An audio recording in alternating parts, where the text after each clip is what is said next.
একজন এই এনসিপি নতুন দল হয়েছে, একজন মহিলা সমন্বয়ক, তিনি বললেন বিএনপির এত নির্বাচন নির্বাচন কান্না কেন? আরে 15 বছর বাংলাদেশে মানুষ ভোট দিতে পারে নাই।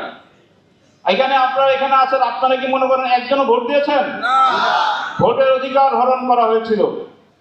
আমার প্রশ্ন, যদি ভোটের প্রয়োজন না হয় তাহলে আমরা সেই সরকারকে, আওয়ামী লীগকে স্বৈরাচার বলি কেন, ফ্যাসিস্ট বলি কেন? তারা তো তারা গণতান্ত্রিক সরকার হইতো। কেন আমরা আন্দোলন করলাম? একমাত্র আন্দোলন হয়েছে ভোটের অধিকার, মানবাধিকার, বিচার বিভাগের স্বাধীনতা, মানুষের বেঁচে থাকার অধিকার প্রতিষ্ঠার জন্যই কিন্তু এই আন্দোলন সংগ্রাম হয়েছে। শুধুমাত্র এই সংস্কারের নামে নির্বাচন পিছিয়ে জনগণের অধিকার হরণ করা যাবে না।